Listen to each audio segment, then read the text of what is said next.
The broadcast is now starting. All attendees are in listen-only mode. Hello, everyone. Just wanted to welcome you to the webinar. I opened this up early just so you can guys get situated as you join us here about 8 minutes before the webinar will kick off. So sit back, relax. We'll have a little pre-show here as we wait just to make sure your speakers are working, headsets working, and you can kind of get settled in. You should be muted upon entry, so definitely don't worry about the sounds around you. If you have to make that last minute run or call or whatever, feel free to do so right now. You should be a-okay, and hopefully you're joining a-okay in here. The handout section will have the certificate or the certificate of completion for this webinar. So definitely check out that handout section as we wait, and hang tight, and we should begin here shortly. So thank you for joining us today.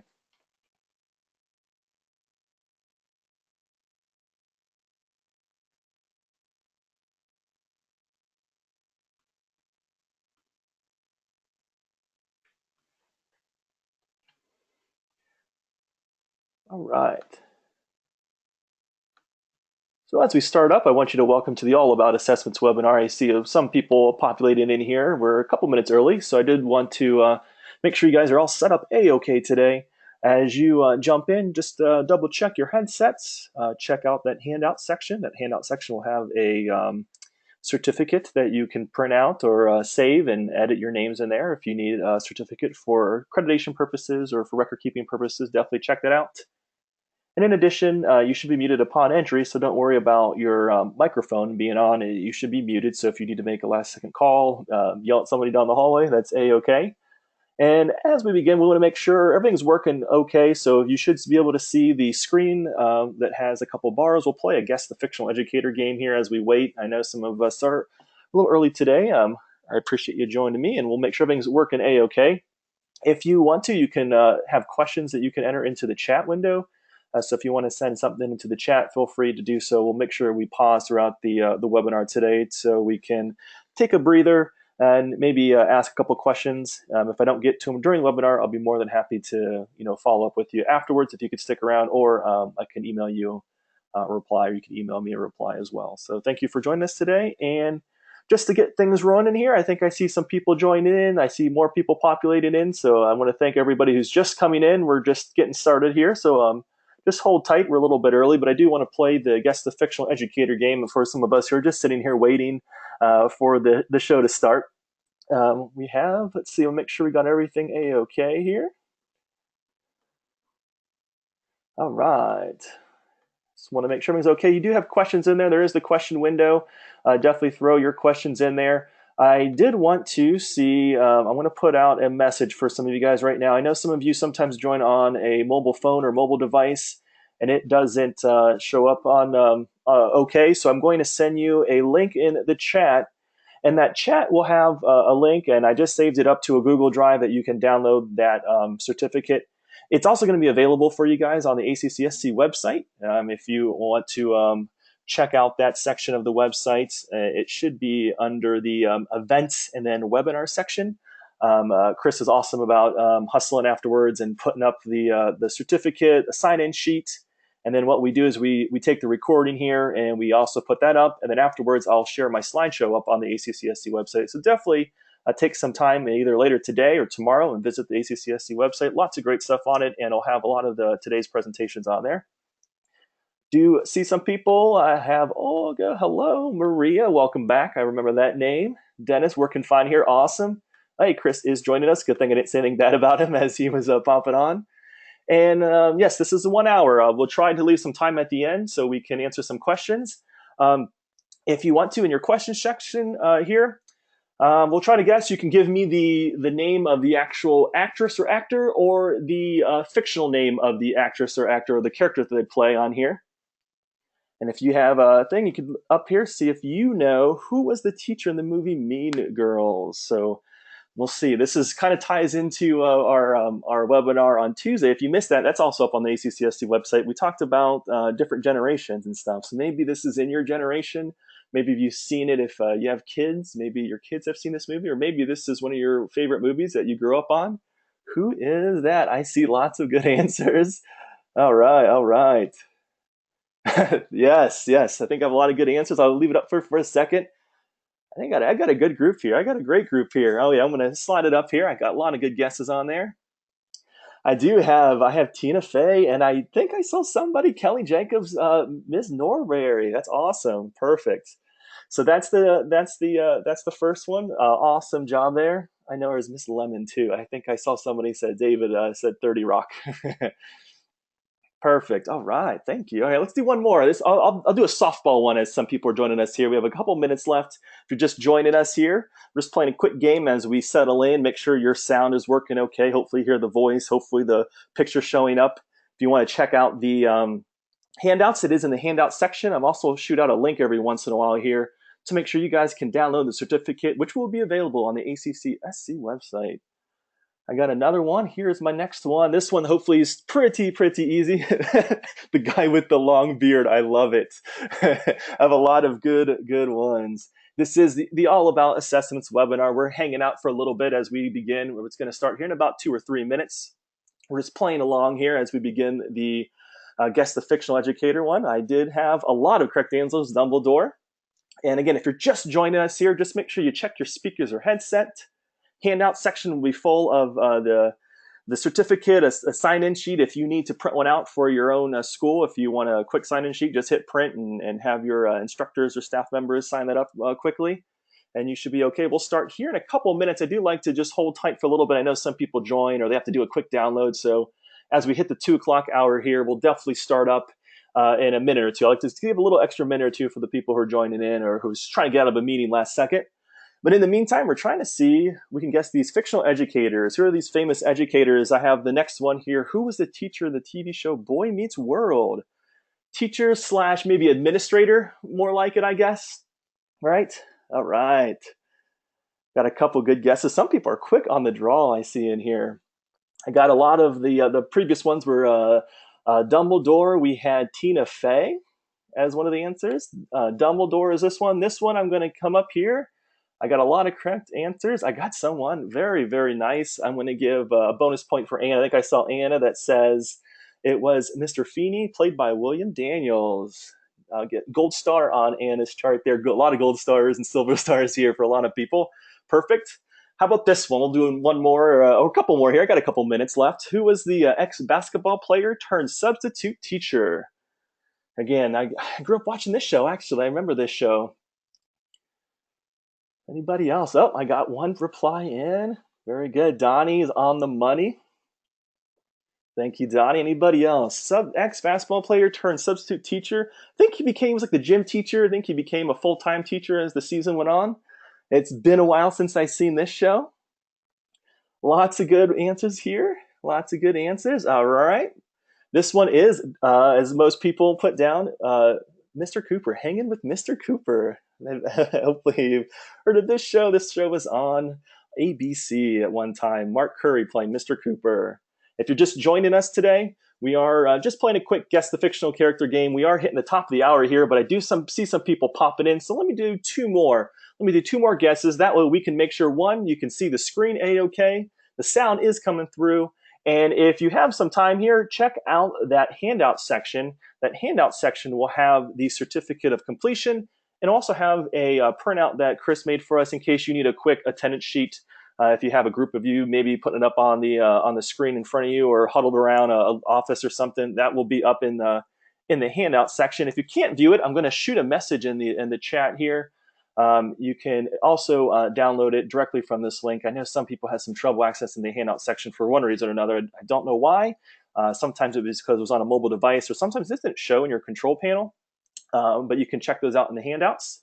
And so let's do maybe another softball one, we'll say. A nice, easy underhand toss for some of us here. Guess the fictional educator. I think these one word pretty much over again might be enough for a lot of you here. I don't know. I don't know if the person actually had a name in the show, but you can give me the actor. The actor's name is, I think, we'll be able to get. Want to welcome everybody who's popping in here. We'll start here in just a moment. I just see some people coming in, and I do have a lot of great answers. It is Ben Stein. Bueller. Anyone? I remember that. Another good show. Let's do one more. Let me do one of my favorite ones. I used to watch growing up. I really like this show. Who was the teacher of the Sweat Hogs? My last one, and we'll begin the real show here. All about assessments coming in as you're joining us on our last question here. We're going to start the ACCSC sponsored webinar, all about assessments. And we'll begin here. I see some people still populating in. I got a lot of good. All right. A lot of good answers here. All right. Last but not least, for our pre-show game here, Mr. Cotter, Gabe Kaplan. I think I seen him on the World Series of Poker. I think he plays poker now. I don't know if anybody has that. A nice fun show back then too.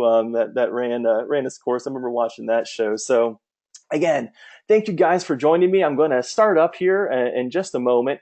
If you're just joining us, we do have handouts available for the certificate. I know the certificate is you'll need this for record keeping purposes. That is also in the handout section with the attendance sheet. I don't need the attendance sheet. I can see attendees right here. We're a-okay, but maybe for at your classroom or in the office right now, you might need an attendance sheet for a group of you gathering together around the screen. Definitely grab that attendance sheet, and if you need it or if you have your own, perfect. But we just want to make sure we can make it easy peasy for you guys as you join us today. I do appreciate. I see a lot of familiar names when I was looking at the questions, guessing all the correct answers. I think I had a lot of people batting 1,000 in there. I want to thank everybody who joined us on Tuesday, whether live or afterwards. I had some people email me afterwards. The webinar from on Tuesday is available. It has the recording. It has the slide deck. It has a certificate and has a sign-in sheet as well up on the ACCSC website. What you can do is you can go to events and then click on webinars. And the team over at ACCSC provided lots of great information up there. You can check out the one from Tuesday. From today, if for some reason you missed the download for the certificate, you can always check back on the ACCSC website. Chris and his team are very good and quick at getting a lot of the information up there as fast as possible. So if you just want to hang back and relax, not worry about downloading stuff or opening things, just check the website, accsc.org tomorrow. You should be able to see some of those items like the slideshow, the recording, the certificate, and other items populate up there. So for today, though, I do want to welcome you to the second of a 4-part series. We got 2 more coming up next week. And if you joined us, we started off with our diverse student population. We'll talk about the diversity of assessments, the different types of assessments that we can do in our classroom. And so today we'll focus on basically, it's almost like a part 2, I want to say, of the return of all about assessments. I guess if I was doing this correctly, it should have been the assessment strikes back, and then it's the Return of the Jedi is the third one. But we did a webinar earlier, or I guess last year now. Man, time is flying. And that's also available on the ACCSC website. If you scroll down maybe a little bit on that webinar screen, you'll see one called All About Assessments. And we covered really like the very foundational elements of assessments, like what makes up a good question, and maybe some other alternative forms of assessments. Today, we're going to dive a little bit deeper and kind of take it one next step further. You don't need to have seen the previous one from last year. You might see some things that are kind of familiar, floating in the same sphere, but there is going to be a lot of new stuff in this one. So I do recommend checking out that other one. If you scroll down on that website, check out the All About Assessments, and this one will be the return of All About Assessments today. So I guess let's rock and roll. So to get in the spirit of what we can do to help our students with these, typical objective-based assessments. So let's start there. Let's start off with, a typical, run-of-the-mill. When we think of a test, it's probably going to be like a bubble sheet of what you write, true, false, multiple choice type question. Let's keep our focus there. And I'd like to keep this quote in mind, and it's by Arnold Glasow, and he was a businessman who developed humor literature.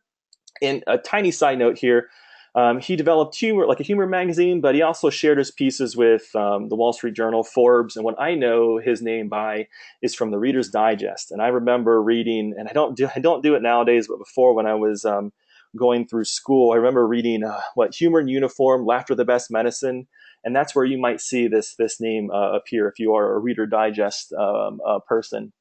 But anyway, Arnold said, Success is simple.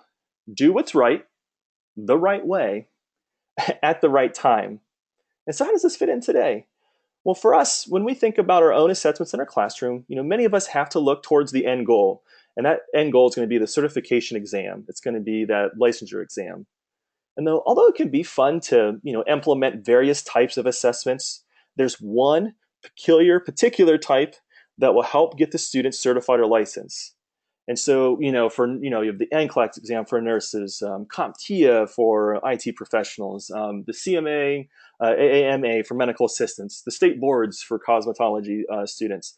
There's plenty more. I could probably spend a whole list or a whole time here just listing a bunch of different ones, but those are the ones that we're looking at. Um, what we want to do is to make sure our students have the knowledge and confidence to take those important assessments and do it right when it counts so they can be successful after their academic journey with us as they start their career journey.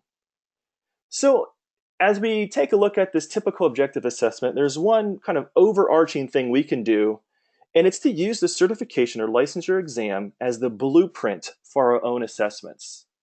So, what do we mean by the blueprint? So, the goal here is to mimic the certification exam as much and as best as possible. And this involves a couple main points, which I have here up on the screen. I just want to hit some of these. And again, some of this I think I'm sure a lot of us do already, but sometimes we do it and we build our course and we kind of put it off. So if you do some of these things, it's thinking about how can we maybe circle back and reflect and review on this again soon. And because again, the licensure exams, the certification exams change over time a little bit. And so we want to make sure we can change our classes as well. So the first thing in our blueprint here is going to be certification objectives. And this is where we ask ourselves, do our quizzes, do our tests, do our exams model itself to the certification objectives? Now you can usually go out and download the official list of objectives from the certification body. This not only can provide you with a good framework for your own course objectives, but it can also provide the framework for all your tests that you have or a particular test. Now, as a school, we have to look at these list of objectives as a whole because each class may only be applicable to certain objectives. Maybe it's only a group of classes. Maybe it's the whole entire program that's going to meet all these objectives. It's going to depend on our schools, and it will vary from school to school. So a question you have to ask yourself is, do we meet all those objectives? Are those found easily in our courses, and do we hit those? And a thing I like to ask too is a good exercise is, do you think all your instructors know in general what those objectives are? And if not, what can we do to maybe share it? Do we have a shared drive that we can have it? Because I know sometimes it's helpful for the instructors in our own program to know what the end goal is, what those end objectives are. But also, it's going to be very important to have those general education teachers, those teachers that teach the subjects that may center around. It's not a core, what we call a core program, but to have those in the hands of capable and eager English teachers or math teachers, for example, if you have those at your school, then they can see how can I tweak maybe my classroom, my content, my lessons, so I can help meet these objectives in my math class or my English class or my general studies class. And so that's something to think about too. So again, start with the objectives and then move to the topic coverage. Now, topic coverage, what does this entail? Now, these are, certification exams usually also list, in addition to the course objectives, they list kind of this topic coverage, this distribution of how much the exam will focus on, this topic or this topic or this objectives and this objective. And so it's also important to kind of look at that and reflect on what our content is in our school. So for example, I just picked two, NCLEX client needs coverage and the CompTIA A+ coverage. So if I was looking at my own class and I look at all the topics and all lessons I have about coordinated care, about the management of care, I would look at the NCLEX test here, and this is one I just grabbed from last year that I had handy. And I know about 18 to 24% of items are going to be focused on this coordinated care. And so I can see, does my class, does it need about 18 to 24? Does my program need 18 to 24%? Does it need more? Is this a topic maybe that people have trouble on and they struggle with? Maybe I need to maybe make my class more than the 24%. Do I need it less? Is this one of those easy parts of the test or easier parts of the test? Maybe make it less. At the very least, when you take a look at the NCLEX and say the CompTIA, same thing, hardware, 34%. Do I need a course dedicated just to hardware? Do I need to spend at least 34% of my class or for my 6 weeks, 8 weeks, 12 weeks, whatever it might be? Do I need to spend 34% of that time covering hardware, more or less? And it's just looking at that, and this provides a good framework, a kind of middle ground, so we can at least see what is expected of our students at the very end. And everybody, not only the program coordinator, but every instructor is very crystal clear on the objectives and they're on the distribution of the objectives. And so I think that's also going to be an important part of the framework of that foundation as we look into it and we look into that blueprint. So I just wanted to share those two examples. Again, you probably have some located either on your hard drive, maybe in a file cabinet or in a binder somewhere. Think about sharing those with the general population of your instructors. Does it it might be helpful to at least have these, and so if someone does feel adventurous, they can go out and take a look at these objectives and see, okay, what can I do in my class to help out the medical assisting programs, the cosmetology students, the dental students, and so on. So that's going to be the distribution, the topic coverage. Now, third on the list is timed exams. Now, what is the time limit of these exams? And they're going to vary. So say what you want to do is mimic the testing environment. So we'll take the CMA exam, the Certified Medical Assistant exam for a moment. We should probably, at least at some point in our program, mimic the 160-minute test. And I think it has 200 questions. I think only 180 count, but it's about 200 questions. And if you're medical assistant people out there, you can type in the question stuff and yell at me if I'm incorrect. But I'm just trying to go off memory here a little bit. 200 questions, and I think it's comprised of 40-minute sessions. So what you can do is, for example, take that chunk of information and be like, okay, what should I aim for my students? What should they be able to do once they're ready to take that certification, that licensure test? And what I like to do too is in a class that I've taught in and teach in an IT is doing kind of building blocks to get to that exact type, that time frame, that exact question amount in the certification exam. So for example, if I'm teaching a course that's towards the A+, the CompTIA A+, which is about hardware and software and computers, it's kind of like the foundational computer type of certification you get that helps get your foot in the door. I know it's 90 questions in 90 minutes. Well, maybe my first test, my first, big exam will be 45, 50 questions in 90 minutes. Because again, I'm trying to build them up. I'm trying to scaffold their learning, scaffold their abilities and their confidence so they can do it well. So maybe it's only 45 the first time. The second time it's 55, then 75, and then it goes to 90. Now I have instructors who shared with me that they go above and beyond, and it reminds me of wearing like ankle weights. If you wear ankle weights all day long, and then this evening we go out for a walk, man, it feels like I'm walking on air. I could walk a little bit easier. And the same principle applies. If, for example, that CompTIA test was 90 questions, what if I tried to have them do 100, 110 questions in 90 minutes? So when they get to the certification test, 90 questions, boom, over like that. That gives them time to review, to maybe calm the nerves because they don't feel so rushed during the actual certification exam. So I thought, taking a look at the time allowed and seeing how we can play with that in our courses, whether we have one thing that mimics exactly the time limit towards the end of the course or the end of the program, or building this building block, this scaffolding structure to help the students just ease into the process so that it doesn't hit them all at once and they have to they're not used to that long of a test, answer that many questions, and so on. And so the last part of the blueprint here is the type of test. And I just want to mention the importance of kind of figuring out the makeup of the certification exam. And again, what we mentioned before, is it multiple choice? Is it multiple response? Are there fill in the blanks? Are there ordered responses? Put things in order, or is there I call hot spots? Do you have to identify things in a graphic or click on things maybe on the computer screen? If that is part of the certification exam, do we have that in our exams in the classroom? And again, it's that practice, and it gets them used to answering those type of questions. So that's the last part for type of test. I just want to, again, just share these blueprint examples. Again, I think a lot of us do this, but again, it is nice to go through and reflect on this and see if there's any areas, any gaps that may exist as we come up to a time where we have to evaluate or reevaluate our curriculum. Maybe we have a faculty meeting every month or at the end of every mid or every term, and we go, okay, what went right, what wrong? What can we do to improve? And we can kind of work with either yourself, your fellow teachers. You can work with if you have a curriculum instructor or a curriculum specialist to help out, and try to tweak that classroom to give the students enough of the kind of real life exam, that certification exam in the classroom.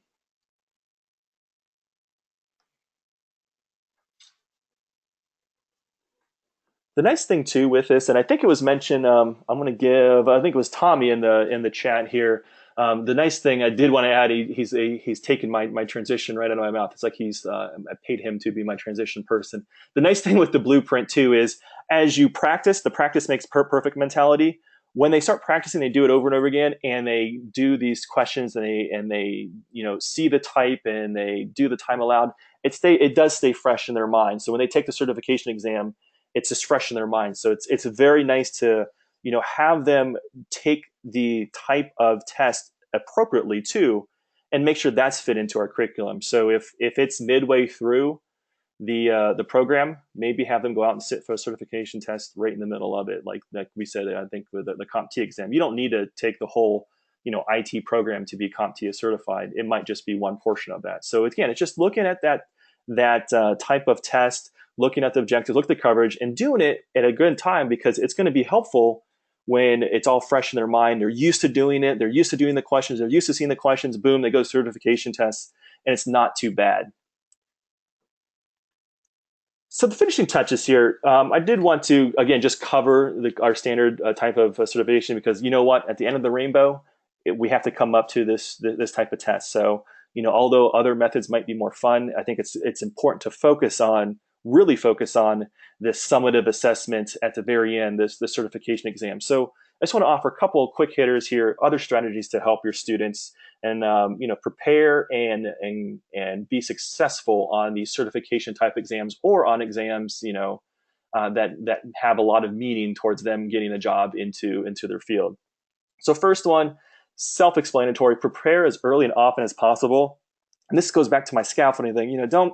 Don't implement the testing structure and the type of stuff at the very tail end of the program, at the very tail end of the class. Start early, and that's why I like doing the kind of like smaller amounts of the certification exam. Not 90 questions for 90 minutes. I do 45 questions or 35 questions for a shorter amount of time. I kind of build them up, but I want them to prepare for this as early and often as possible. And so maybe I look at my class and see, can I implement maybe smaller chunks? Maybe not have this huge one. I could have it maybe huge midterm, but maybe smaller chunks, more assessments. So they're practicing almost every day. I've had teachers tell me that they actually practice questions every single day. Either it works into like the beginning or end of the class, and they hit 10 questions, because they can hit those 10 questions, review them, and really, after a couple of days, after a couple of weeks, boom, you hit a bunch of questions, and you could practice on them. So I thought that was a great idea. Prepare as early and often as possible.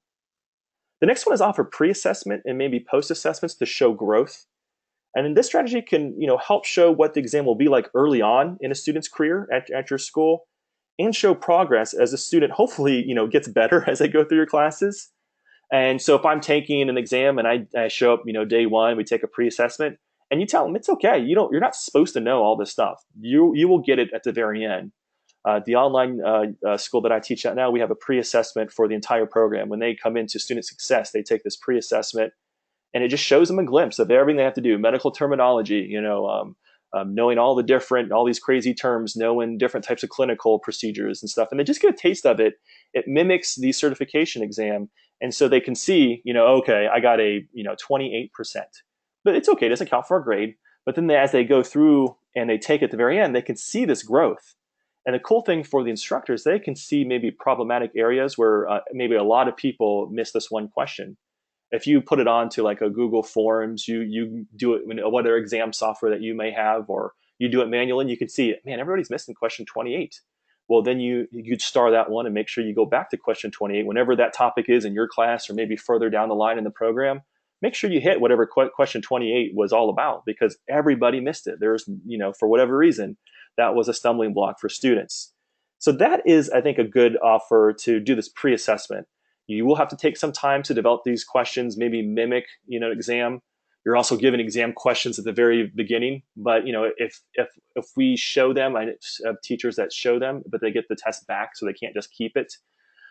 Because again, it's just showing, they started here and they end up here. And what the cool thing is for a lot of students is they see that test, so we keep it and we give it to them at the very end when they are about to pass the certification. Look where you were 9 months ago, and look where you're at now. You remember all the trouble and the stress you had when you took that pre-assessment? Boom! Look at this. You got like a 99% on this. You're doing just fine. You learned so much, and that's a confidence booster going into your certification exam. Number three is offer many opportunities for practice. Practice makes perfect. This was brought to me because I had instructors tell me that they form these special groups after class, and they do some practice things. So they would either work with some, it would be maybe student run, or it can be run with a faculty member, and they go over the test. They spend some time, they spend 20, 30 minutes going over, certain questions. Then as a group, they review them together. It's a great idea. It was a nice thing that, if students are really interested in passing the exam, they would come to these extra study sessions, or they're offering them closer when everybody has to take the CMA or the NCLEX or whatever it might be. Offer these extra opportunities. The practice makes perfect mentality. So I thought that was a great idea. Jumping over to column 2, this kind of goes along with the style of the exam. It's mimic the wording and style of the certification exam. And we talked about the distribution and talking about, making it, the time and stuff. But let's go one step further and, make sure we mimic the wording and the style of questions. I know some certification exams will bold keywords such as best or most or essential, first or last, or whatever it might be. Do that for your exam, because that's going to help them out. It's going to be a test taking strategy to say, look for those keywords and then go off from those keywords, and do that on your own tests. You can do that same thing in your classroom. If exams offer scenario-based questions, take a look at the exams that you offer in your program in your class. Do you have scenario-based questions? You want to make sure we do the same things. We do those matchings, we do the priority rankings and whatnot. And so it's not the first time they see it when they're doing the practice exam, a week or two out, or they're doing it when the first time they sit down. So again, just try to mimic the words, mimic the style as much as possible, and really deep dive and make them take the certification exam as much as possible in your own classroom without officially taking it. 5 is doing a dry run.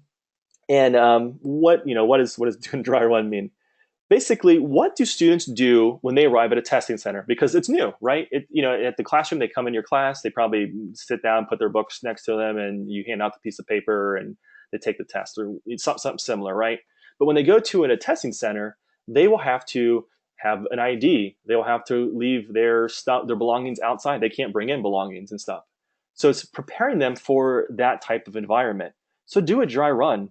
I have instructors who would, on test day, make sure no one could go into the classroom. They had to wait out by the door quietly, and they had to have their IDs ready. And they had to leave their book bag or their binders and stuff, on the side of the classroom, out of the way. Because when they go and sit for the certification exam, they're doing the same thing.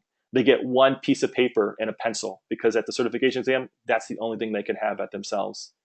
If you're lucky enough to do, if you have computers in the classroom, or you can use a computer lab, if the certification exam's on the computer, get them used to doing stuff on the computer. It's just different. It's different when you read a book on the screen on a Kindle, or if you hold it for some people, and that's going to be a big difference. So doing a dry run of the procedures at the certification exam and bringing it into the classroom, that's going to help eliminate the stress. Again, we want to eliminate stress, because that's going to be a detriment to students who are actually taking these certification exams. And the last one, for doing a dry run, let me just mention too, I'm going to borrow something from my career management department. They always offer the advice for interviews is doing a dry run as well, of driving to the interview site, finding where the building's at, finding a place to park, getting ready and situated. I recommend, suggesting the students do the same if you don't do so already. Have them go out to the testing center. Where is it located? We'll do a dry run the day before, or the week before, or whenever they have to go. Make sure they know where to park. If they have to do street parking, if there's a parking lot, make sure they bring quarters, put quarters in the car right now, and make sure that's available if they have to park somewhere, on a side street or whatever it might be, and have them do an actual a physical dry run, going to the place, getting there, and coming back at the time, because again, traffic patterns may change and you want to leave enough time to get there. So um, ding ding for the career management department. They have a lot of great ideas. I try to bring that into the classroom as well. Number 6, and the last one up here on the screen, is offer feedback and correct and incorrect answers. This is something that I mentioned just because it appears sometimes in conference we talk to that there's opportunities where feedback is not really given as much as possible. So I always like to stress it because I think feedback is huge. Whether the person got the question right or wrong, it's always nice to have feedback. So if you do test online, it's pretty simple because the learning management system or the software usually has an option when you create the test questions to put feedback in. But if you're not so lucky to have that software around, it's about developing a way where they just don't take the test and you wipe your hands clean, all done. You want to go back and review the questions they missed, and even ones they got right. So it's providing feedback, whether it's as a class as a whole, to go back and say, okay, this is the most common questions missed, and I will keep a running tally of again, it was question number 16 was missed 12 out of 30 times. I'll definitely cover that and make sure we hit that after the exam. I know where I'm supposed to move on. I'm going to spend 10, 15 minutes at the beginning of the next period to go over this and see why we missed these. It's also maybe offering those half point back, or maybe a couple extra bonus points if the students spend within a week or within 2 days taking their exam and explaining why they got the question wrong and what the correct answer is, and then you give them half points back because again, it's important for them to know. So it's always offering feedback and being as best available for this feedback. It is a lot of extra work. So it's easy to put it off or to not really deep dive into it. I definitely know, and I catch myself doing it sometimes, but it really means something to students. A lot of students have in surveys and stuff, so they really appreciate the feedback that they get, because I don't want them to memorize the questions so much as to memorizing the content. So when they have feedback, they're actually looking at that feedback, whether it's on screen on a computer program or it's something that we wrote down in class as notes. It's something in addition to that to that question, saying you got it wrong. I think it's probably going to be B instead of C, which I put down, or it's C, but I have no idea why it's C, or I don't have no idea why it's B. A bonus one I want to throw in here is this was a great idea, and I love these. If you have a good alumni network or career management department, have people who pass the exam come in and talk to your students. I found out that sometimes it strikes the heart a little bit more than Mr. Grimes up in the front of the class saying, make sure you do all this stuff. As a person just like them, a student that was once in their shoes, come back and say, this is what I did. This is what I wish I did. The test was like this. I was nervous about this, but I did this. And then having an alumni come in and talk, that's really going to maybe motivate the students a little bit more to take things seriously. So I just want to mention that it's bringing the alumni who's passed the exam. All right, I want to pause right here for a quick moment and just offer you a couple reflective moments as we kind of put the finishing touches here on the certification type of exams. And these are summative type of assessments. So I just want to know, think about, how do you prep your students for certification licensure exam? Is it something different? And if you can, throw it in the chat. I said I'd love to share some ideas in here. And then if you can, just think about that and jot that down in your own notes, because again, hopefully you can get something out of this webinar that you can take to the next faculty meeting, to the next staff meeting, and maybe implement that, or at the very least take it back and reflect on it as you prepare for the next time your classes run. And I have good questions, and this one came through, and I'll call out somebody. I think Anna was the last person who mentioned this, but a couple other people did too. Is teaching to the test unethical? That's a good question. It's I think it's important to teach to the content, but also teach the test, because you have to teach them how to take the test, I believe, as well. Again, a person who's taught just to take the test only is probably not going to be successful when they get in the workplace anyway. So you're doing a disservice to the students, and the students should know they're doing a disservice to themselves when they do this. And so it's stressing, here is what is found on the test. We're going to take, we have similar test questions we looked into the type of test you're going to take. I've done all this timing stuff. But as you'll see in the next one, we do have ways where we can maybe not teach to the test and teach to the content, teach to the objectives in our own class. And I think it's also important too, as a kind of a side step or a side path to this, is to think about, teaching test taking strategies. how can you eliminate questions? When you have those absolutes, when you see the words all or never, it's probably not that answer. And it's just one of those things that if a student comes across a question and then they have no idea what it is, at least take the best guess. And I have no problem, sharing those type of test taking strategies. We do that in our school with a student success, and it's something that some teachers do just as a tip because you're just giving them tips. So it's a great question. Is it unethical? I don't personally. I don't think so. I think as long as you feel like you teach to the test, and I also teach to the job. I always teach the job. So what do you need in the job? Well, one, you need to have that license in hand, that certificate in hand. So I'm definitely going to teach that test. But at the same time, there's extra things that are going to happen on the job, and it's my duty, I think, to do a good mix, a good juggle a couple of those balls of different types of assessments. What I teach to. So appreciate you asking those questions. If you're just joining us too, the handouts should be in, and the certificate should be in the handout section. I will shoot a message here. I'm going to type it to, I don't know if I can type to everyone. If you don't see it right now, don't worry. I said Chris and his crack ACCS team puts it up on the website. So you can download the certificate probably as early as tomorrow. I don't want to put them on the spot and tell a certain time or day. But usually it's usually after a day or 24 hours or so, the certificate, the attendance sheet, and all the recordings go up on the ACCSC website. So if you can't get it, you could stick around. You can also email me. I'll share my email, and I'll be more than happy to share a certificate with you at the end of class too. I want to make sure you guys are taken care of. All right. So as we wrap up here, there's a couple good questions there. I appreciate you guys sharing. If you think of anything else, again, shoot it in the question section. I'll be more than happy to take a look.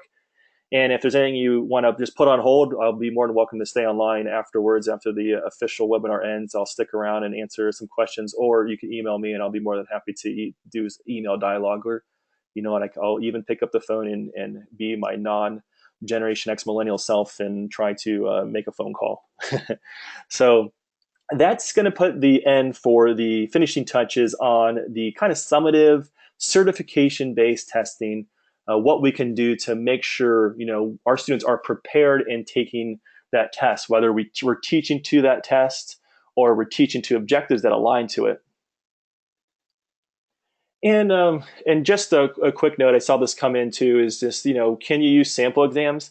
I think so. I use sample. I mean, there's sample exams in our textbooks that we use. I think that are great. When you read reviews too, you can see certain people do very well when they take certain ones. There's some ones that they don't get high on. And sometimes I'm just out, looking at different types of, NCLEX exams, for example. I might just search that in and put tips and strategies. You'll find people who say, oh, this program was great. This test thing was great. If you have the, funds to purchase a copy of that exam for every student, or whatever the licensing agreement is for whatever that purchase is, I think it's definitely, again, practice makes perfect. I don't think it should be totally based on that because I think, their success on the job is going to go beyond that, whatever the core, I don't want to say that it has to be a rote memorization of the test because it's going to require some critical thinking, some soft skills, and some extra things that will have them be successful in the job. Because again, our job is not just to put them, into a job and like wait for hands clean, done and done, check that box off. We need to make sure they can be successful and they can grow in that job as well and keep that job and move up in the ladder. So again, I think we can use maybe pre-made tests, whether it's from a test, from a textbook. I have a rep, a publisher rep who's very nice, and she shares great information with me. And I'm like, thank you for sharing that. That'll be great. I'll use this in my class, or maybe sometimes I can't use it in the class, but I appreciate her sharing with me, tests that are supposed to mimic that exam, and you use those as well. And again, if you've taken it yourself as a practitioner, you might be able to whip up some great questions too, and keep those around and help out. Or you can have you and your fellow instructors who maybe who've passed that same test get together and form your own test too. Again, different flavors will help. That's why I always say, check out the textbook and use those practice quizzes, practice exams. Use our practice exams that we use in the classroom, and kind of tie that all together, because there's no one correct answer. If it was, that person who made that test would make a lot of money. So there's not one right answer.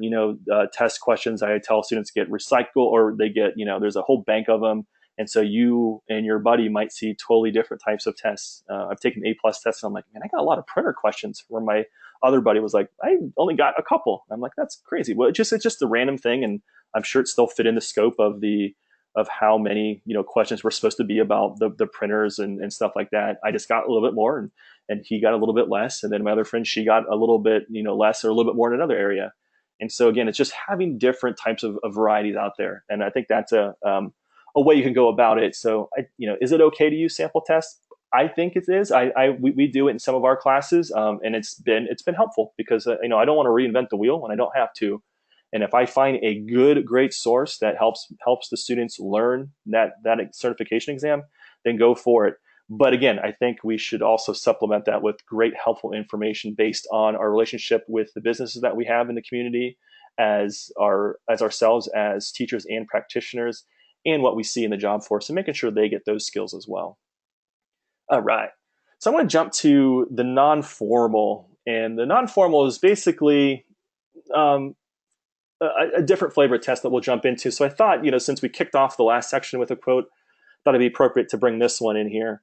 And this one's from Hank Stram. And if I have any old school NFL, who back before, I think when they're in the AFL, he coached then too. He's a football coach. He coached NCAA football and later the AFL and NFL in the 60s and 70s.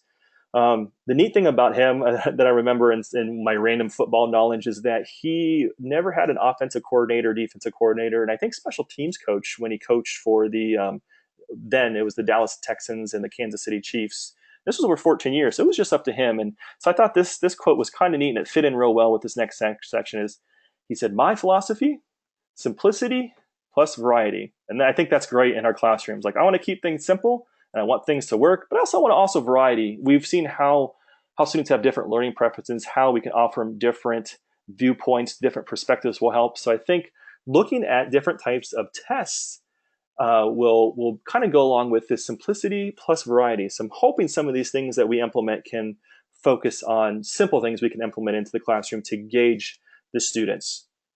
So as we dive into these, I just want to mention most of these ones up here will be more formative assessments. And just as a precursor to like our previous all about assessments thing we did last year, formative assessments, these are like assessments that monitor student learning to provide ongoing feedback.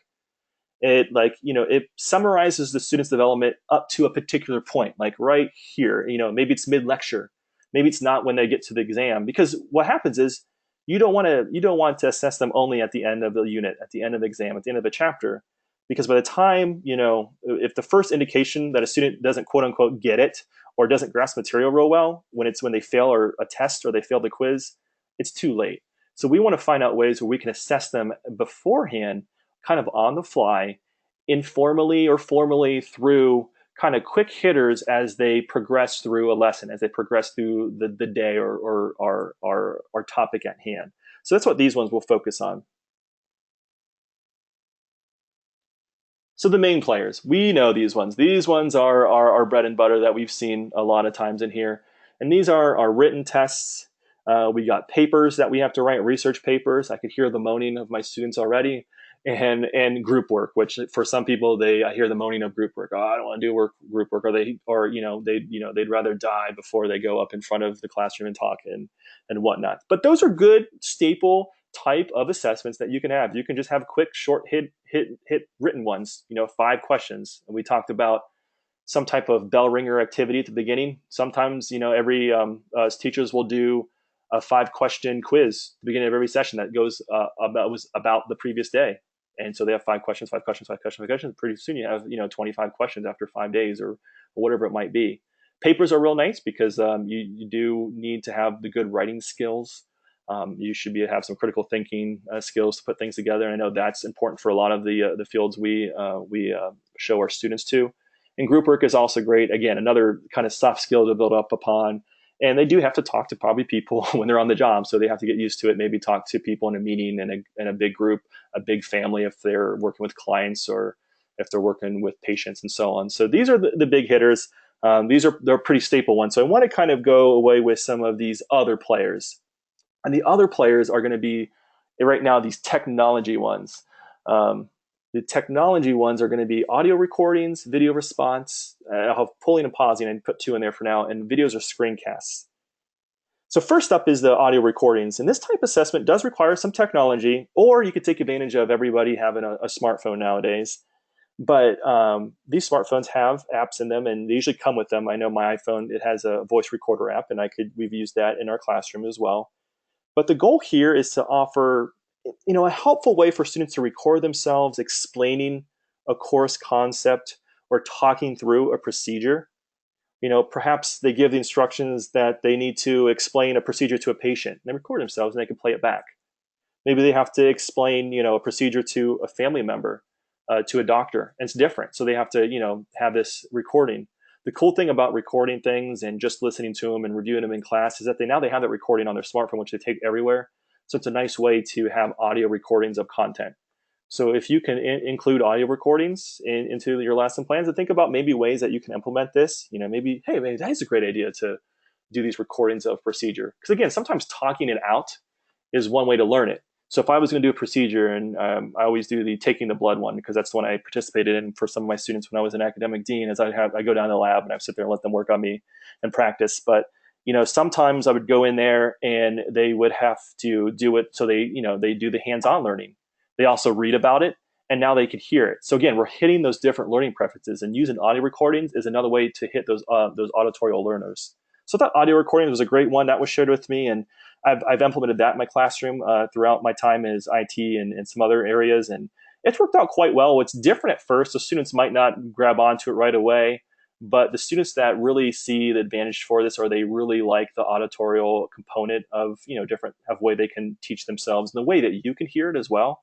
It's just that they usually gravitate towards a little bit more, and it becomes more accepted. So you will maybe see, and you'll know your student population a little bit better, obviously than I will, but you may see some roadblocks into this being implemented depending on the type of students, which kind of dovetails into our Tuesday talk.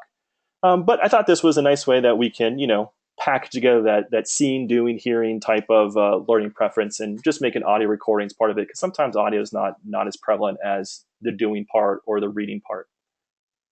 Next up is the video response. And the responsive video, it's like I don't know, it's like a paper but shorter. This is a way that they can respond to a video, maybe a documentary, for example. There's a lot of great documentaries for free online that you can share on a computer screen. You could link to, and then they can review on their phone, or you can actually have a class where you can put it up on the projector and show it.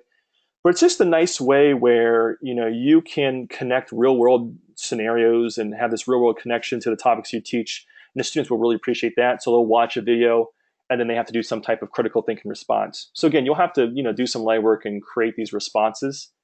Another slide part of this, or a slide part of this, is instead of doing video responses, I've had teachers do guest speaker responses.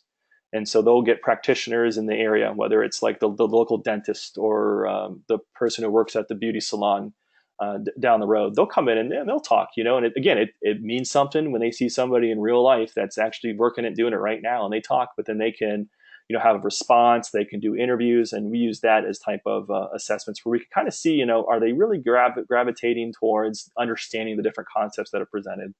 So the video responses was quite nice. The next one is, if you have the technology, they have those what I call clickers. They're polling devices. We use polling devices in the nursing program at one of our sister schools. It's just a nice way to really get on the fly if students are getting it or not. Because again, if your students are like mine, I look out, everybody get it, and I see these half nods, and now who knows if they really get it or not, right? So in my PowerPoint presentation, I will offer these polling slides. And if you don't have clickers, you could offer these pause slides. And it's similar to what we do here on the webinar, just to catch our breath and take a break and jot down some notes or catch up, is offer slides that ask a question about the material the previous slides. So you can, just cold call on people, have people raise their hand or whatever it is, but it allows you to not get through a whole lecture. Maybe you lecture for 30 minutes, and then at the end, again, like the test, if people don't get it, it's too late. You can't go back to the first 10 minutes and try to, it gets confusing. So after every maybe important subject or every topic, 5-10 minutes pause. All right, who can tell me and so, and you ask a question and then engage. And then you can usually gauge if people are getting it or not. And again, if you know your students well, you can call on students who really get it, who might struggle and stuff, And if you feel comfortable making that call on students who might not get it, and it's okay. You could say, you could pass, and I let students know that they could always pass, or they want to pitch it to a friend, and I make them call upon their friend, so I'm not the bad guy. But you could just do some fun stuff to kind of pause it. It allows people to take a break, a mental break of the notes that they're taking or seeing the slideshow. And it also allows you to gauge if they're understanding or not. So I thought that pausing or pulling slides is a good technology-based kind of other player to really do this kind of quick assessment and see if people are getting it. It's been very effective in the classrooms that have been using it. And so I'm hoping that you have some similar results as I have and my fellow faculty members have had in their classrooms. And we began with audio, so let's end with video. Video, I want to group into two things. It's video and screencasts. Now, screencast is like the recording of your computer screen. This is useful because there's a lot of free programs out. If you look up Screencast-O-Matic, so Screencast-O-Matic, they offer a free program that records the computer screen for you. And so you can use this hopefully in a computer environment, whether it's the media center or the computer lab. Maybe you have a couple in your classroom. But you can have students maybe show you how they develop something in Microsoft Excel. They say, okay, this is what I did here, this is what I did here. And that's something they can show you. Maybe it's showing them how they research different CPT-10 codes through an online, through the online method, and seeing how they typed and stuff, how they searched, how their brain was thinking as they did it. And you can kind of see them, share this screencast. So again, there's various amounts of fields of study that we participate in and that we're great at. So, just finding that way maybe to introduce a screencast. And again, it's just a different way. It's a technology tool. It's something cool. Again, it's another way where students can see something. So again, you could read about it, but then they can see how to do it. The one thing I like about screencasts for me is I ask the students, and I always ask if I could save them, and I share them in future classes. So I built up a nice repository over the years of different screencasts that students have recorded and allowed me to do it. And that goes the same with videos. Sometimes recording video of someone doing a procedure, and I'll go back to my blood pressure one. It's almost like watching game tape. If you're an athlete, they go back and watch film. What did I do here? What can I do better?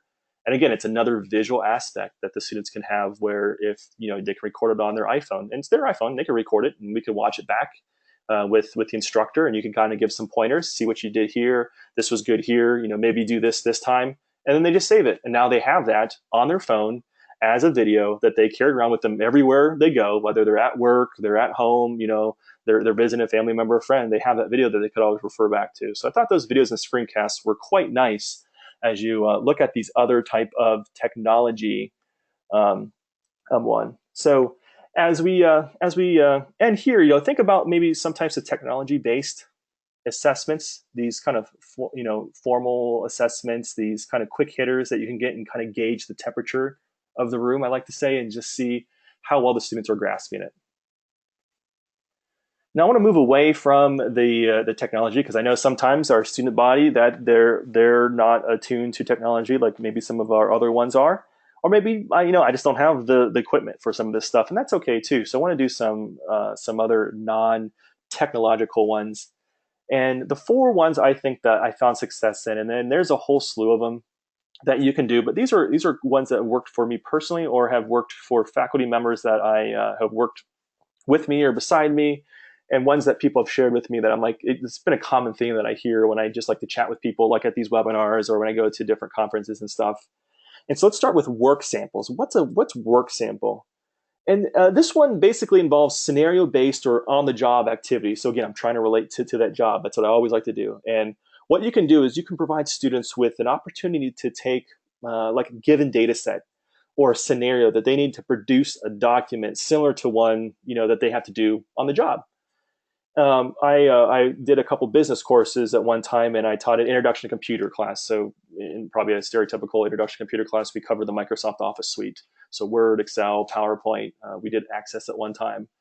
But what the business students had to do is they had to be part of a travel agency that wanted to pitch the idea of taking a tour bus to the local casino, and that's kind of related into the area where I'm at right now. There's a casino close by, so they can actually visualize what happens to it. and there's a town that they want to make sure it's kind of a long ride, and it's in the next state over, but it's not too far. But a bus might be one of those fun things, and we have buses that take us to different casinos. In my area, I'm in the Ohio area. You could go to Cedar Point on a bus for the day. You could do those New York bus trips. Go to New York super early in the morning, New York City, and then come back late at night. And it was over those same lines. And so what they had to do is they had to make a flyer in Word to kind of pitch the idea, so they can share this flyer. They had to crunch the data in Excel to see what the population was, what and do all kinds of cool things, make graphs and charts so they can present it to the travel agency. And then they had to actually make the PowerPoint where they actually had to present it, and they presented it in front of the class to convince us that this was a great idea. So we took these different things we did in class and made something that made sense in the real world. Sometimes you have to stretch a little bit. Sometimes you can make it an exact scenario that happens in your field of study. So I think doing some work samples, any way that you can mimic the workplace and have a assessment or an activity that you can kind of take a look at. So I can really see if students were getting the concept of Word, because they had to put together a bunch of things in Word and do things without step-by-step instructions. They should have known this. And I could kind of go around the room and see who was struggling, who was not. So that was a nice way to see and assess my students and see where I need to maybe recap on how to do line spacing or how to center a document vertically or whatever it might be. It was just a nice way I could visually see it real quickly, note it, and then the next day we kind of review some of the things that we had trouble on. So those are work samples. Round robin questions I've seen and I use in the classroom. The variation when I do is I post those large like Post-it note kind of easel flip chart sheets on the walls and pose critical thinking questions in each one. And just to make it more fun, I try to get colored markers, Sharpie markers, or permanent markers for every group. And we kind of do a round robin where we just kind of rotate around. So one group will spend 5 minutes, and their group has to answer that question as best as possible, make a list, or do whatever they need to do. And in 5 minutes, the bell rings, or I set up a timer. Boom, they switch, and then they switch and they switch, and before everybody has been at a topic, and then we share it afterwards as a class. And then the nice thing is, I know everybody has an answer now, so I could call on anybody they want to help share what they thought on this one question. So that was like a round robin game. Another one is having different groups of desks or tables and putting a sheet of paper that has a question on each table. So if you don't want to do the flip chart, you can do a simple sheet of paper, put it out, and have, again, I try to give students sparkly green ones, sparkly red marker, or pens and the gel pens and stuff, and make it a little bit fun. And that way it's easy to see and it's colorful. You can see the different groups and their responses, and it's color coded now. I will save that up onto a share drive, make copies or print them out tomorrow if people want them. But it's a good way to kind of gauge the responses and see how see if people are getting it. Again, when they're responding, you can be like, yeah, you're on the right track, and I might maybe explain something a little bit more. And those are the round robin questions. We also have Twitter summaries, and this is just a fun way to see if people can summarize the main idea of a day. So it's just a cool. If I said, hey, I want you to summarize today in a paragraph, people might get bored. But if I say, I need you to make a tweet, and so a tweet is whatever 140. I think now it's 280. I think they just upped it. But 140 characters. You need to summarize. You need to tweet me the summary for today. Makes it a little bit more fun. So I had teachers, integrate social media, which is a big thing for their student body. They had some millennial or a good chunk of millennials in there, so they did tweet ones, and she mocked up a mock Twitter interface where they would, write in the response or type in the response, and it was a nice way to get a summary of topics for that teacher, and she was able to take a look and see if people got it. The Twitter summaries also kind of goes into exit tickets, and I thought this was a great idea. It was one way that we can always have a familiar ending to our class. And exit tickets is like taking a note card or a half sheet of paper, or whatever it might be.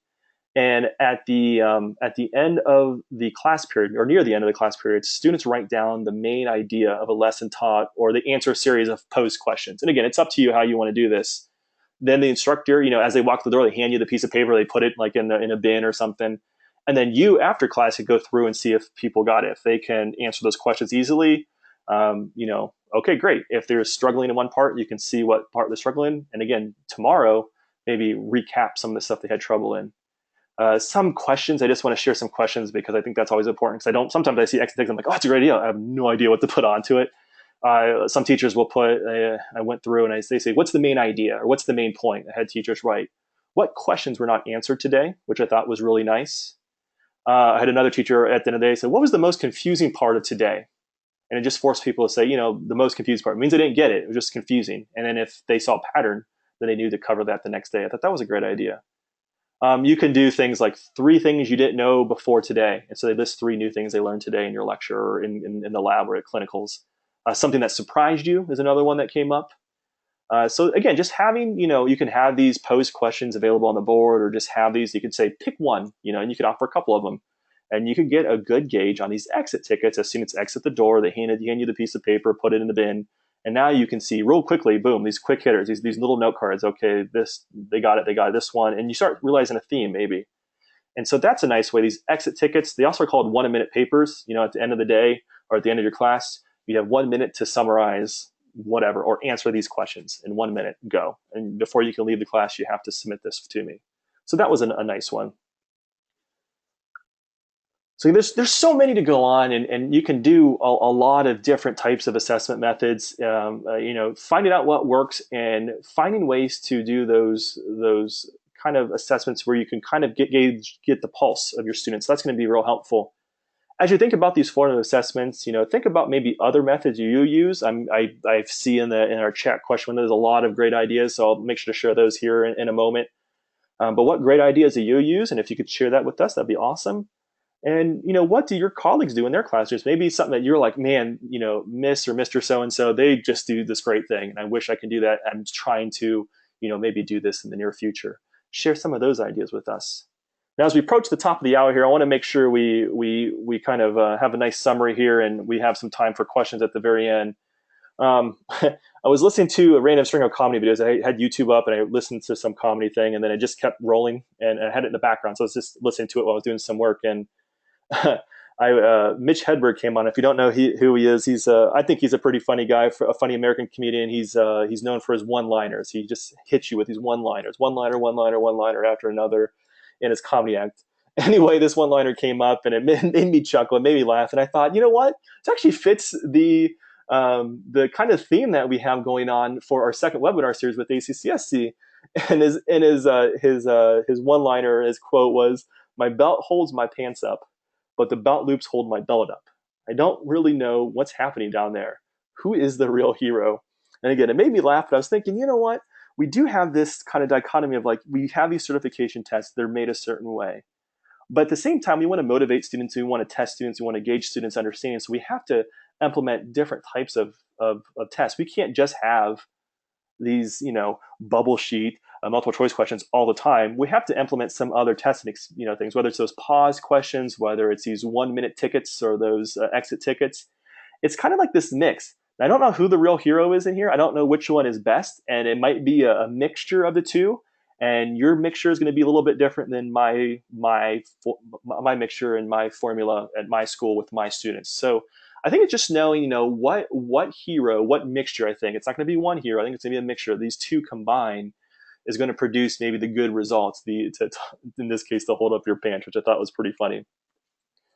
Now, again, we just hit the top of the hour here. I'm doing to be conscious of time. There's a lot of great topics in here. What I do like to offer too is just if you need professional development opportunities, there's a website that my company, Sina Education Service, we've put together, staffandfacultytraining.com. It's geared towards career college training and professional development. There's my ugly mug on there. I have a couple videos, and that's the cool thing about these ones is they're video based. So if you do like that video interaction, we do have videos. We supplement with graphics and text on the screen.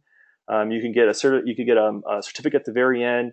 It's just a nice way, if you could just take some time and take a look at the topics, because sometimes we talk about teaching strategies, and I just can't hit all of them here. I could hit 8, but there's so many. I have a class in there all about teaching strategies. If you're a career management person, we have soft skills. I mentioned soft skills today. There's soft skill classes, and there's also classes about diverse learners, cultural competency, which is great.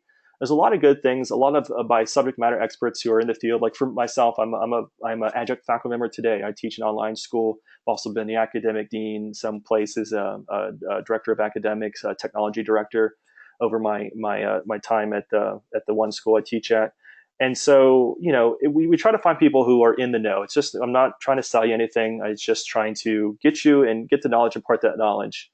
And with that in mind, I'll come back to the slide if you need it, but staffandfacultytraining.com. Before you go today, make sure you jot down my email, david.grimes@sana.com. If you have trouble accessing the certificate today or tomorrow on the website for some reason, it's just not downloading or you can't come up right, send me an email. I'll be more than happy to email you the certificate. What I'll do too is if you have trouble downloading the slideshow, usually I'll save the slideshow as a PDF so you can view it on your Mac or PC. That will go up and I'll send it to Chris Lambert and he'll put it up, or him and his team will put it up on the ACCSC website. But if you have further questions that you couldn't get answered today or something pops in your mind a week or two from now, definitely throw it up to me at david.grimes@sina.com. My wheelhouse is professional development and curriculum building. There we have specialties if you are into accreditation, which is always fun. And very useful too. And I think it provides the foundation for a lot of things. But it's also tough, I know, at times to kind of wrap your mind around everything. We do have consulting services for accreditation, and we do software development for, I mentioned before, learning management systems, student information systems. We do create some management systems for different schools and associations as well. So, definitely reach out to me anytime about any of those topics. I will put you in touch with somebody who might know more about accreditation and software development, but I could definitely help you with curriculum building and professional development. Be more than happy to be that extended extra faculty member at your school. I do appreciate your time here today. What I'd like to do is just officially say thank you for coming out today. We will have a couple more webinars next week. Go to that ACCSC website. You can sign up on there and take a look. And keep an eye on it in the next day or two. A lot of our the certificate, the slide, the recording, all is going to go up on the website. If you look at our events and webinars, will be all under there. So if you have to go, you're not going to hurt my feelings and you start popping out of here. I appreciate your time today. I really do. I know you guys are busy, and I appreciate you spending the hour with me today. Thank you for those that joined early to help me play a little game of guess the different educators. That was a lot of fun. We have a lot of smart people, a lot of pop culture of know-it-alls around here. I think I have a lot of perfect answers going through for all of them. I appreciate you joining me there, and hopefully I get to see you guys next week as well. So thank you very much, and I will kind of entertain some questions. If you have some questions, I'll stick around online. I'll stick around as long as possible so I can, before I get kicked off here. But if you have any questions, definitely feel free to reach out anytime. And again, I appreciate your time with me today, and thank you so much for joining us for All About Assessments. And you guys have a terrific afternoon and ending to the week, and hopefully everything goes well and you have run into no hurdles in your classes. So I'm going to go through the chat here. If anybody wants to stick around, I want to just mention a couple of these. The Socrative method, yes, another one that we use a lot where you work. Different types of group work. We mentioned a couple in our last Tuesday one. There's different types of group work. The group work is not just like, here's a piece of paper, here's a topic, have the group figure it out. You can do different types of group work. So the Socrative method will work. The Think, Pair, Share, which I mentioned last week or on Tuesday, will work as well. There's collaborative working, cooperative groups. You can assign assignments or a task to different group members. I think different ways to, look at groups, because that allows you to pop to one group to another. And again, you can do this kind of assessment as they are learning as you go to the different groups. So thank you for that one. That's great. Maria, how do you train our professors to be more fun? That's a good question, Maria. You know what? It is, in my experience, it has been a culture thing. It is taking advantage of the people who are fun and let them shine and be supportive of them. It's not. I wish it was that easy, but it's really just doing the culture of things. And I think you'll see the people who are more fun, the students, I don't want to say this, the fun person who throws parties all day is going to be the best teacher, but at the same time, the one person who's more fun, who gets the students, who builds up the rapport, is going to be, or is going to find him or herself, in more opportunities to find success with the students and have their success be measured very well as they go through their classes. I do a presentation on working with difficult faculty members, difficult students. And part of that is just really going in and using your leaders who the faculty are more fun, and they're also not just fun, but they're fun and effective, and really let them shine. And what happens is, I think, is promoting that culture as much as possible. I don't know if you have administrators, but it's really the choice of people you bring in. I know, and I've been part of this the procedure to bring people in. It's not always easy to find faculty members. Sometimes there's almost like a rotating of people coming in and out, which is unfortunate, but that's the true nature of the beast. But it's really looking for these fun people as you hire them on, and sharing what the culture is, and be explicit about it. Is that part of your mission statement? Is it something that is a goal? This year, this session, we want to make sure students feel safe, they feel comfortable, and they're having fun while learning. And it's maybe using different types of things. What happens is students will start talking. In Mr. Grimes's class, we did this, and in Miss So and So's class, we did this, and so some of that will start to feed upon itself and help out. We always have these good questions that I wish I could spend more times on.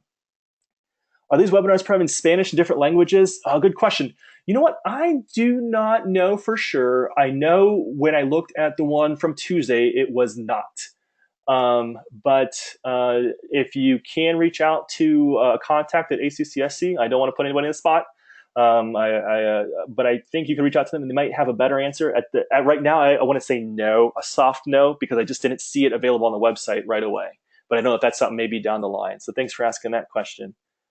Nope, you don't need to do the sign-in sheet for me. It's just for your own sake. If you came to this webinar and you're like, oh no, I forgot a sign-in sheet, or I have a group of students in a sign-in sheet, or a group of faculty members, just you could use that for yourself. No sign-in sheet for here. Hopefully you were able to do the sign-in sheet and the certificate, and that's our gift to you. So it's hopefully easy to do. Thank you, Jennifer. Looking forward. Yes, I'm looking forward next week too. We have a great bunch here. This has been a great bunch through the last few days. I like it. Yeah. The Quizlet application. Quizlet is, I have used that in the classroom. I also have varying degrees of opinions, like politics sometimes. Quizlet, I think, is great in one way. Let me preface this with, I know there's downfalls to it too, but Quizlet is a nice way. There's free and there's a paid version. The way I like Quizlet is because I can create questions like in a note card style, which I think is helpful. I like to promote the learning of note cards, whether it's digital or the actual hard copy note cards, and share that as a learning tool, because there's different ways you can learn with note cards. Making piles of correct, incorrect, and going through them, or flipping them the other way around and going through and seeing the terms and then knowing the definition, and seeing the definition and knowing the terms, and so on. Anyway, Quizlet has ways where you can make it more fun, which Marie was saying earlier, is that they have different games. You have to type it in real fast or match, and you have to drag and drop things into one another that match. So you have the term and you have the definition, you have to match them together, and you can try to get the fastest time. So my students that like to do games, they're always being like, I did this in 24 seconds, and oh, I did this in 22. So that's always really cool. It also offers a way to offer a test, a practice test. So it gathers all the kind of terms and definitions in Quizlet, and then it makes a practice test for me. And so I like doing that. And one, it's online, so I could just share it or embed it into a class website I have. And so my students can access that after after our class is over. Do that at night. Do it whenever they study. They can offer the Quizlet. At the same time, Quizlet is a spot where if you ever type in an exam question into Google, you'll probably find a lot of people sharing exam answers in Quizlet. So some people are wary about opening the door to students knowing about Quizlet, and so that is, I've had talks with our nursing faculty members, because there's a lot of NCLEX, terms and questions out there where the stuff they're doing in class they could easily find in a Quizlet somewhere. So it's almost like, do you really want to open that door? For me, I don't mind at all. The benefits outweigh the negatives for me, and it hasn't negatively impacted my course. My course has so many different. I'm just fortunate to have different types of assessments where they can't. I mean, they can go look at Quizlet all they want and find answers. It's not going to match a lot of times to the stuff we're doing. We do a lot of hands-on stuff, which count for a significant part of the grade with working in computers. So it's not a huge deal for me, but I know for others it's going to be huge. You'll be scared almost when you go and look at Quizlet, and boom, you see all these answers. You're like, oh my gosh, half my test is on Quizlet. Um, you'll have to be careful about that. So Brenda, thank you for bringing that one up. That's a great question. Yep, I'll see you. Oh, I saw Reem in there. Thanks, John. I'll see you next week. Is there a print that shows we attended? Yes, there is. There is. We can show it, Amelia. You can also, it's Scout's honor that you can take that certificate and put your name on it. If we ever do need to verify it, I know ACCSC, when you log in today, it records whatever username you used, and so if it ever needs to be verified, it can be verified. But we don't need to do anything like that. Yep, we can do the PowerPoint with my name will be perfect. I thank you so much. Let me make sure. Oh, thank you. Yep, yep. If you have people grouped together, you can definitely do the sign-in sheet. You can also print off or save that template, that certificate template. I think Mr. Lambert set it up where you can just type in your own name. So if you have two or more people who was on the webinar today and you needed to print out a certificate for both, just open it up in Word, type in your name, print it out, or save it, and then or save it as PDF, and then erase it, and then save write the other person's name. You should be a-okay, hopefully. Thank you. Anna, yeah, entrance ticket. Yes, I do exit tickets. Same type of thing for entrance tickets. Yes, same concept as an exit ticket, but it's a review question from the previous day. Yeah, I have students or I have faculty that do both. They kind of do an entrance and exit ticket, both. So that's good. They can't start class, so everyone has answered and understood the question. That's a great thing. Thank you, Anna, for sharing that one. I just want to make sure people that are on here, you can do exit or entrance tickets. I like that. Recursive, yes. The belt holds the pants up, but the loops hold the belt up. I like that. Yep, entrance ones. Yep. Yeah, bringing in community members. Joy, thank you for sharing that one. I think that's huge. For some reason, they get used to hearing me yap all day, all week, and all year. Seeing somebody who's in the community, a community leader, come in and talk about it, it's at the very least, it's somebody different talking to them that day. That's usually just me, so that's always refreshing for my students. At the same time, I think they offer a unique perspective, and they get a certain type of respect because they're in their own community, in our own community, and they're out doing what our students want to do. So I think it's great. It's a nice way to get your name to out in the community member. I always tell students, you could sit there and we have these leaders come in and you could just, be shy and stuff. But if you want to take some time and ask questions or hold questions, so when, the period ends and I know sometimes our members like to stay and chat a little bit, come up and talk one-on-one with these leaders, get your name out there. This is all part of the job process. So bringing in outside community members and leaders, that's a great idea. Um, yep, it says I take notes and test them on what they learn. So that's perfect. Yeah, you could build a test on what the community members talk about. Again, I like if it's okay with the community members, sometimes I record them and save those because again, if sometimes they can't always make it in, it's not always convenient, but I have a recording of that too, so that's always really nice. Oh, the nice, a lot of different ones. Yeah, and somebody asked about the certificate from last one. Yeah, for this one and every one in the future for next week, you'd always just I say the best thing to do is go to the accsc.org website, click on events on the left hand side. I'm trying to remember this from memory here, and then about 3/4, so maybe most of the way down, there is a webinars link. You click on the webinars, and the team on the web who developed the website, they just list all the webinars. It's great. It has all the ones that we've did not only like this week, but ones in the past. So if you are looking for free professional development opportunities, definitely go to the ACCSC website. They have a lot of great information up there. Oh, Kahoot, yes. Thank you, Anna. That's a Kahoot is a good online tool. Kahoot is like a version of the Clicker tool. There's a lot of different Clicker tools like Poll Everywhere, Kahoot.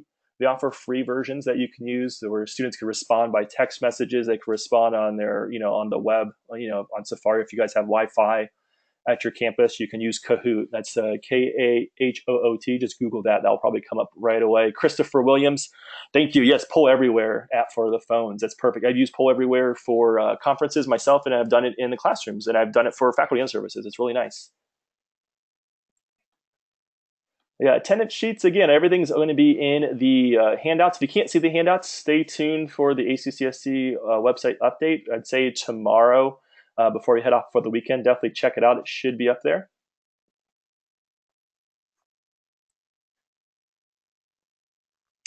Yeah, there's assessments for like MBAs and stuff. That's very good because some of them are not like, there's different types of schools that offer assessments like for the certifications, or they offer assessments for, um, the MBA program. It's just, again, you could use these different types of formative assessments throughout there. Um, there are various methods that you can do. If one didn't appeal to you today, or didn't quite fit in, definitely just I would just say, I hate to do this answer, but you can really find some great things if you just Google formative assessment examples. And there are some websites that list, the 20 best, the 50 best formative assessments. Some of them are going to be, K-12. Some of them carry over to our career field.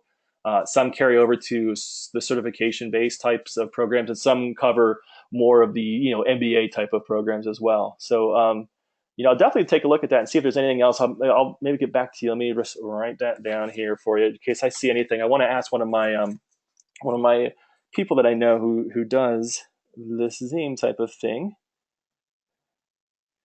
Erica. All right, thank you very much. Yeah, that's a good point, Tommy. Certification tests, if they don't get the voucher that's built into maybe the program that you offer, they don't want to pay for it. Um, it's a good. I don't know an easy answer for that, but we tell students at the very beginning during orientation, and in my class is that I think the school that I taught at one time in Ohio had they pay for the one time we'll pay for it once. If you fail it, then it's up to you to pay for it again. So we always instilled of what, put away money today, save up a couple bucks here and now, and so when it's time to take the certification exam, you can afford it. And I know it's easier said than done, but I try to instill that into them early. And we do a budget assignment in a student success class, and I mentioned it again in there. But yeah, it's tough to have them sit for it. It's just, but it depends on the different types of the fields of study, but it's such a way to get your foot in the door. And again, if you're up against somebody and you have similar background and education, and one person has the CompTIA certification and the other person doesn't, they're probably going to err on the CompTIA guy or woman. It just depends on a lot of other factors, but that just it's a big help. And I try to let students know that it is a big help. And if they don't pay for it and don't pass it, just know that there are going to be other people who are going to pass it or who are going to pay for it. And they're going to go for the same jobs that you are. And especially if people who don't want to go out of the community, I always tell them, try to do everything, make yourself as attractive as possible. That's what I always try to tell students. Like, if you can volunteer at our school as a tutor, do so, because that's just one more thing you put on the resume. It's a resume builder. Yeah, Brenda, thank you for that. Yeah, taking the test yourself, it's difficult for students. That's what I thought too. Some people say, like, and I was just mentioning the CompTIA Plus exam. Some people think it's not that bad. Some people think it's difficult, and so it's like thinking about, why is it difficult? If you were coming in and you think, I want to have I want to have to work in the field of computers and stuff. And if you don't have, if you think you know about computers, but when you get to A plus, it's really the nitty gritty of stuff, and so it's a big jump forward. It's all about what can we do to kind of provide that remedial or foundational work to help bridge that gap from that, just the boom of the onslaught of information that they receive. That's a great idea. It is tough, and sometimes you don't know until you take it, or you could talk to somebody who takes it. That's why I like talking to alumni or people in the community. When some of our program directors go out to the field, they'll talk with the different nurses and directors and stuff at hospitals, at dental places, at different businesses. We ask them, what did you take certification? What did you think about it? And we get some good answers there. Textbooks that don't come with the student access code for the resources, yeah, that is an issue. Most of them should come, in my experience, and this is I work with Cengage mostly, but we have McGraw Hill and some other ones. And you might have, if you are in the Milady series, there's those books as well. Pearson. They might have instructor resources. I say they definitely check out the instructor resources as well. Sometimes they provide instructors with not only like a guide or a syllabus, but also practice tests, discussion-based questions that you can ask. So sometimes you could find it on there. Sometimes it's free. So I always check it out. Like I just check it out. Is it paid? Rats. I have to find some other means. But sometimes they offer free quizzes and free tests on the website. You have to go to whatever URL / whatever the book title name is, and then they have chapter 1, 2, 3, 4, 5, 6, 7, whatever how many chapters there are, and then there's actually short little quizzes that I just tell students, take that. You can make it part of the official curriculum, or you can say this is what you should do in your free time, and try it out. Confusing and hard, and that's a good one, Brenda, too. About when you, I appreciate you just that's a good idea, which I think is overlooked. Just straight up ask the students, say, hey, what did you think of the certification exam? They're like, man, it was very confusing and hard.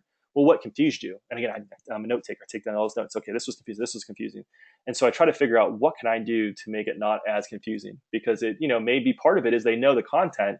It's just the way it's presented, the way it's worded sometimes, looking for the quote unquote best answer sometimes trips people up.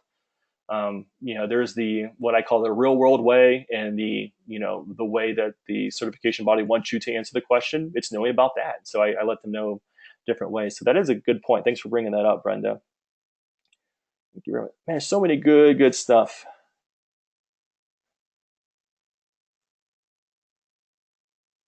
Yep, got all stuff. Yep. No, yeah, the slide, I'll have the presentation done. And sometimes people ask questions, I'll try to tweak it or add things to it. Definitely what I do after here in this afternoon, I'll resave my presentation as a PDF. I'll give it to Chris Lambert at ACCSC, and then he will upload it, or someone will upload it to the website. So you can definitely see it. It's not in the handouts yet, just because I'd like to, just in case something messed up when I displayed it. I didn't want to mess up when you see it on your screen. So I will save my presentation here momentarily, give it to Mr. Lambert, and he will toss it up on the website for us. So hopefully you can stay tuned if you want that website.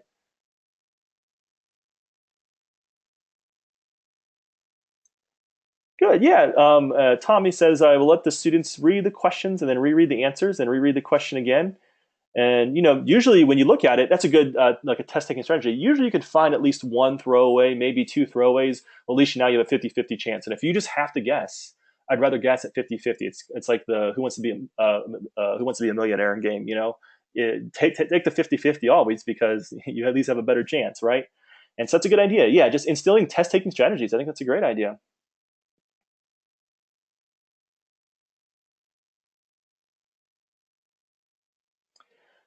Joe has a good question, and a couple other people asked the same thing. Is it a copy of the certification test?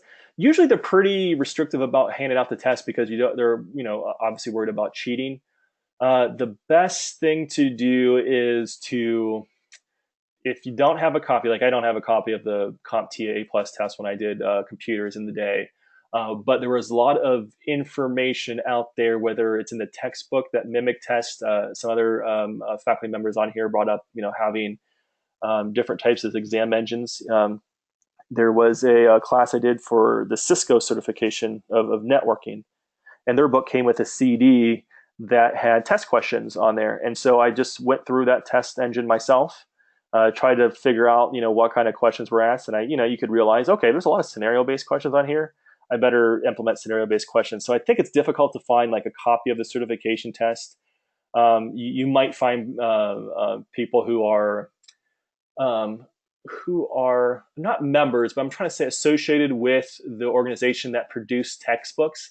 Sometimes those are good resources on there.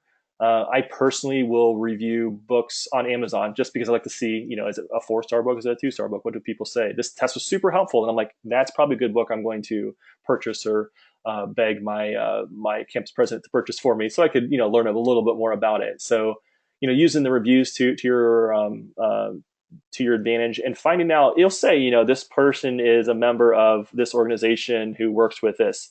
For example, I'm going to use CompTIA again. I apologize if you're not IT, or some people are not IT, but you can belong to it. There's certain criteria where your school, where an organization or a person can be kind of CompTIA certified instructor or certified member, where so they can write different materials. They're going to be the people you want to lean upon. So if you have material from them, whether it's stuff they offer on the website, it's something that they give out in a textbook, steer towards those textbooks and those materials. And again, just anybody who's taken it, get the opinions from them and see what kind of questions you like. Because sometimes we'll get students say, you know what, you had a lot of great questions in there. Or, you know what, we saw a lot of these type of questions, and I didn't get those in this class. I would jot that down and, okay, make sure to, look for more questions about printers, like I said earlier, because I got a lot of printer questions. Just, get the pulse as best you can without actually seeing it, because usually you can't see that actual a certification test. Exam Force has study guides. Yes, yeah. Great. Yeah, there's a lot of different third-party applications that you get out there. Again, I try not to reinvent the wheel when I don't have to. So I try to use it. I know I have to balance reinventing the wheel versus the funds that I have or our school has. So I know that also plays an effect. The only thing I can access is the sign-in sheet. Okay, if you can't access the certificate, hang tight. Go to the ACCSC website. You should be able to go up on there. All right, I think I'm approaching the half hour here, so I'm probably going to get the boot a little bit. I'll try to go through and see if there's any other questions. Do you have any questions? I see some people still on here with me. Bless your heart for sticking with me for this one. From the Velpic training and presentation software included certification. I am not. That's a good one. Velpic, VELPIC. I like that one. Thank you so much for sharing it. See, this is what I like. Bill, thank you for sharing that with me. I'm going to write that down on my computer right now. And he said to check out was it VELPIC, the Velpic training and presentation. Perfect. LMS e-learning platform. Yeah, that's great. I mean, that's what I like to see. Is I'm not with that one, but I know some of the schools that I've been involved with. They take advantage of Google Classrooms. It's free. They have, if you allow Google stuff, it's Google Classrooms is free. You can use the Google, Docs and Google presentation software. That's all free. Email's free, and you can use Google Forms to do surveys and test questions. That's all free, and that gets all recorded to an Excel doc or a spreadsheet document that you can view in Excel or use Google software. So you can do very basic LMS and website structures. So you can have a class website. So you can embed Quizlets. You can embed videos into it. Velpic looks like a good one, and create, assign, and deliver reports easily. They have a 14-day demo. Thank you for sharing that, Bill. I appreciate that. Very nice. Thank you.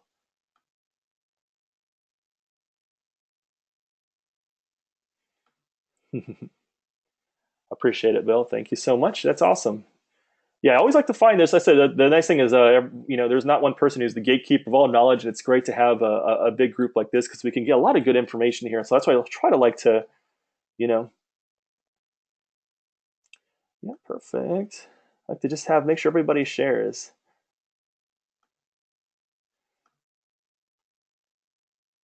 Yep, that's Kahoot. Maria, thank you for Kahoot. Yes, a lot of Kahoot people. Have to next time I see the Kahoot booth at a conference I go to, I'm gonna tell them a lot of support here at ACCSC. It's very slick. I think it's a slick interface. It's very very nice and easy to use. Kahoot and Poll Everywhere. If you weren't listening earlier, those are good types of polling software. I love Kahoot. I also use the actual clickers. I purchased a set for my classroom only because every once in a while, I don't want to rely. Sometimes you have to rely on the internet, so that's a downfall for some of us. If between bandwidth issues on Wi-Fi, if students have to use their cell phone, or I know students complain they don't want to use data, or they don't want to connect to the Wi-Fi network for one reason or another. So I've gotten the clickers. That's just one. It's like it's the hardware that you hold in your hand instead of maybe holding a soft, a smartphone or a computer. We've done computer labs where you can use Kahoot, you can use Poll Everywhere, and have students answer that way. Awesome. All right. Yes, LMS is the standard. Yep. Thank you, Bill. Yep. All right, guys. It's about 3:30 here, so I'm going to get the boot. I appreciate the time. I'll make sure I've been trying to record everything here. So if they don't cut this off, I think they keep all the questions on here. So the webinar and the questions here at the end will be up on the ACCSC website. Check that out sometime soon. Tomorrow, maybe tomorrow afternoon, tomorrow evening, heading into definitely by Monday. The slideshow in PDF form will be up there, so you can view it on any computer. Some PDF viewers have a slideshow mode, so you actually view it like a PowerPoint if you want to present it at your school. Feel free to use it. If you want anything edited or anything too, let me know. I'd be more than happy to, if you want a PowerPoint copy or something. I'll try to do a conversion for it. I know it doesn't always. I'm a Mac person, so I use Keynote. So I'll do a conversion. I'll always warn you to definitely check out the text because sometimes the text does not convert well or the sizes get messed up. But I'll definitely do conversions for you if you want it in a different format. But I will save it as a PDF because that's just the easiest way to always view it easily. And you can do it on any computer, Mac, PC, and have it work. You don't even need you don't need PowerPoint. Every PC usually has a PDF player, or the browser is a PDF viewer in itself. I still have the PDF up there. I said the crack team at ACCSC will make sure the webinar gets recorded, saved, and uploaded so you can view it. We'll also have the certificate online as well, so you can download the certificate. If you couldn't do it today, if you couldn't get to the handouts for one reason, you can definitely check out the handouts, and that will be right before we leave here, or check the website tomorrow. The certificate will be on there. And last but not least, the sign-in sheet. If you ever need a sign-in sheet quickly to print out, just click on the ACCSC website, go to events, go to webinars, and then you should be able to see webinars from Tuesday, today, and then even the past ones in there. So definitely take a look. There's some good ones. We've done a series last year, so there's 4. You scroll down a little bit further that we've done, which I think are really nice topics. So definitely check those out as well. Again, ACCSC, thank you. We thank you for your joining us today. Sienna, we always appreciate you guys checking us out and being part of this collaborative effort to help our career college industry, our staff, our faculty members, and especially our students to succeed in the workforce. I think we do a great service. I know we do a great service. I am proud to be a member of this organization of career college members. And I can't wait to talk to a lot of you next week. So thank you so much and have a great afternoon. Thanks, everyone.